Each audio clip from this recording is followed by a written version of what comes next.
Most people think mosaic art starts with tiles. Actually, it starts with something much simpler. Sometimes just a rough idea, a photo, a color palette, or even just a feeling someone wants to capture in a piece of art. And today I want to show you exactly how to turn ideas into a finished mosaic artwork and share the steps you can take to turn your ideas into your own custom mosaic artwork. If you're new here, welcome to Piece by Piece Mosaic. On this channel, I share mosaic tutorials, tools, and behind the scenes look at how mosaic art is made one piece at a time. One of the most interesting parts of the process is turning a commission idea into a real piece of art. So today I'm going to walk you through exactly how this happens. Every commission starts with a conversation.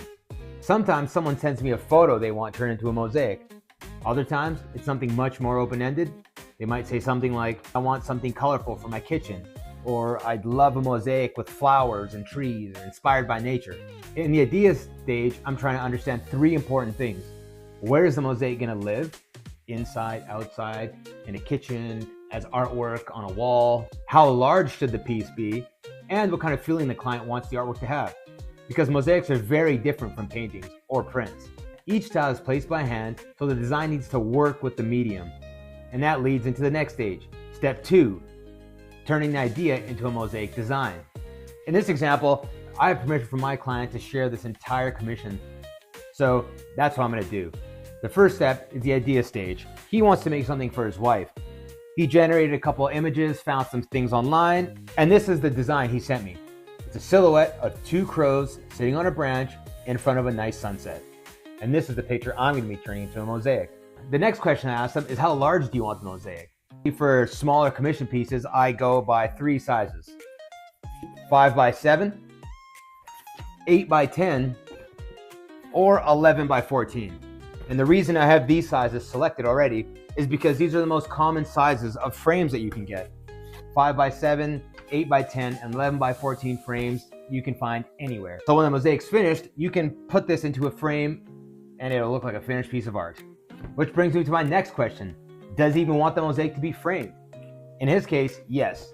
He chose the 11 by 14 in landscape position, and I have to make sure my tiles don't stick out past these edges, so when he puts it in a frame, it'll fit nicely and won't get stuck. So that was the first step. How big does he want it? What design does he want? Is it going to get framed? Where is it going to be displayed? And in this case, 11 by 14 framed, and it's going to be displayed in the family room as a work of art. So I don't have to worry about moisture, I don't have to worry about the elements, and I know that he wants it framed in the landscape position. So step 2 is turning the idea into a mosaic. This is where things get interesting. Not every image works well as a mosaic, so one of the most important parts of the process is to simplify the design so it translates well into tile.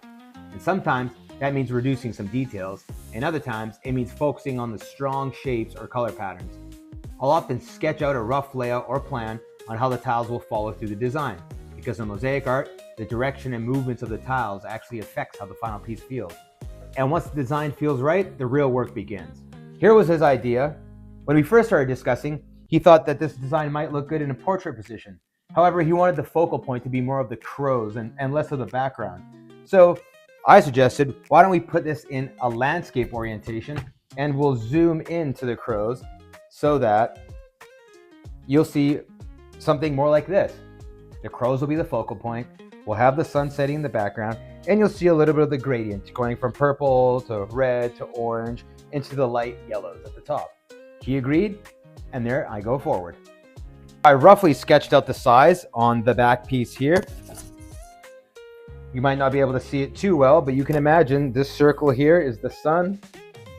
This is in the middle piece. I sketched on a branch at the bottom here, and I got the rough size of my crows so that my crows, the sun, and the little branch they're sitting on would be the focal point. I also checked with the client, does he really want these extra branches sticking out here and there, or would he be okay with just one solid branch with the two crows? And he told me that he wanted just one branch with the two crows. There was no need for any of these other limbs. Excellent. I chose to sketch it and to cut it out on a piece of paper. So here's what I did. I got two pieces of paper. I just taped them together here. And I sent him a photo of essentially this. And he said it was great and I should go ahead. Now, just to make it clear for you guys, these sections here will be cut out. I'm just showing you as a reference. So step 3, one of the things I love about mosaics is the variety of materials you can use to work with. Depending on the project, I might use glass tiles, ceramic tiles, stone, or even reclaimed broken china like I have in the past. Each material reflects light differently and adds its own texture to the artwork. Choosing the right material helps bring depth and life to the finished piece. And once everything is planned out, it's finally time to start building the mosaic. You can see I needed a variety of colors: blacks, oranges, yellows, some white, and some purple down at the bottom. I got some yellows, some oranges, some purples, some red, some whites, and black. Step 4. This is where the slow and careful process really begins. Each one of these tiles is going to have to be cut. Pieces are going to fit perfectly the first time, and sometimes I'm going to have to shape each piece individually. Other times they need to be adjusted before they can sit just right. And depending on the size of the mosaic, this stage could take hours or even days. But slowly and surely, piece by piece, the image starts to appear. And this is the part of the process I find the most rewarding. And now we can just trace the design. I took my time to make sure I traced out the outline, went over it with some felt, and then using the black tiles, I started with the silhouette. I started from the outlines just to keep my lines straight, and then I worked inwards. Now you can imagine, I've sped this video up, but it takes quite a while to place every piece.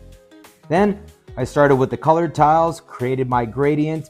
Over a few days, I finished the project off and it looked amazing. I then selected black grout and went about mixing some grout, slapped it all over. Just when you think it's ruined, you come back with a sponge and you sponge away any excess, and it looks wonderful.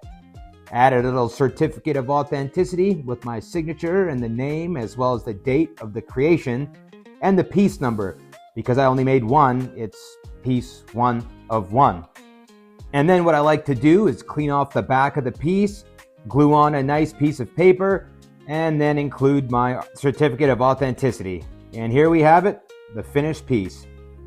Now I know that was a long video, but I hope it explained to you guys how I go from an idea to a final piece of artwork. If you like what you saw and you want to see more videos like this, make sure to hit the subscribe button, leave a comment below for some future video ideas, and until then, I'll see you in the next video.